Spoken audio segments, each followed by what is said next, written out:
Kalau Nabi Muhammad SAW tidak pernah lakukan maulid, kenapa Anda lakukan? Apa maunya gitu loh.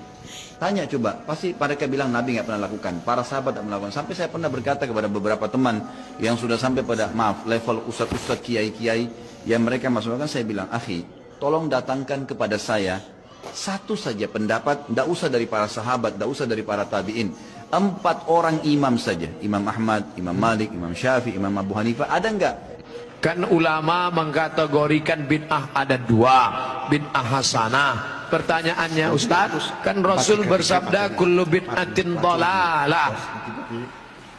Kullu bid'atin dhalalah wa kullu dhalalatin finnar. Hadis ini kata Imam Nawawi hadisnya umum. Hadis umum. Tolong belikan saya ayam. Tolong belikan saya ayam. Ayamnya umum.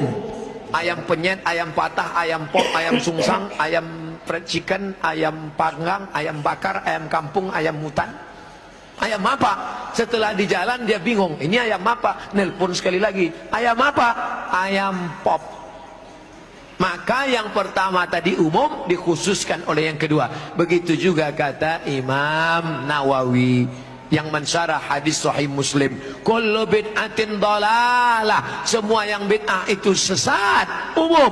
Tapi kemudian dikhususkan oleh hadis, man sanna fil islami sunnatan hasanatan, siapa yang membuat tradisi yang baik, falahu ajruha, dia dapat pahalanya, wa ajru man amila biha, dan orang lain yang melakukannya selama tidak bertentangan dengan Quran dan Sunnah. Nah, sekarang ada orang mendefinisikan bid'ah hanya dengan 5 jari. Kalau tidak dilakukan Nabi, bid'ah. Kalau sudah bid'ah, masuk neraka. Kalau begitu pembahasannya, nanti kamu bisa memasukkan sahabat Nabi dalam neraka.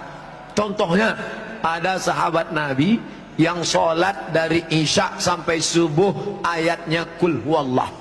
Wal maghdubi alaihim waladdallin amin. Qul huwallahu ahad Allahu samad. Rakaat kedua qul huwallahu ahad Allahu samad. Rakaat berikutnya qul huwallahu ahad Allahu samad. Rakaat berikutnya qul huwallah. Itu pernah enggak dibuat Nabi?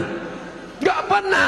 Kalau dipakai definisi, kalau enggak dibuat Nabi bid'ah, berarti salat pakai qul huwallah dari Isya sampai subuh bid'ah, masuk neraka. Nama sahabat Nabi yang sholat begitu siapa? Qatadah bin Nu'man dalam kitab hadis Musnad Ahmad bin Hambal. Tapi perbuatan itu dibenarkan Nabi, sunnah takririyah. Oke, itu Nabi masih hidup. Bagaimana dengan Abu Hurairah? Abu Hurairah sebelum tidur malam menyimpul tali 2000 simpul tali dipakai bertasbih sebelum tidur malam. Subhanallah, subhanallah, subhanallah, subhanallah, subhanallah. Ada diajarkan Nabi, hai orang-orang beriman, sebelum kau tidur malam ambil tali jemuran, buat 2000 simpul, sebelum tidur petik 2000. Ada? Tidak ada.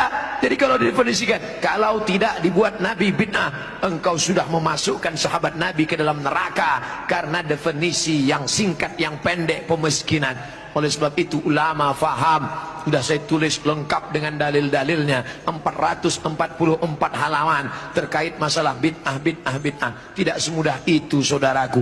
Ada namanya Imam Ibnu Taimiyah. Imam Ibnu Taimiyah kalau selesai sholat subuh, dia tidak keluar masjid, dia melihat ke atas, membaca Al-Fatihah sampai terbit matahari. Bismillahirrahmanirrahim, alhamdulillah rabbil alamin, arrahmanirrahim, maliki yaumiddin, iyyaka na'budu wa iyyaka nasta'in, sampai terbit matahari. Itu tidak pernah dilakukan Nabi. Kalau dipakai definisi, kalau tidak dilakukan Nabi bid'ah, berarti Ibnu Taimiyah sudah membuat bid'ah karena membaca Al-Fatihah dari sejak sholat subuh sampai terbit matahari.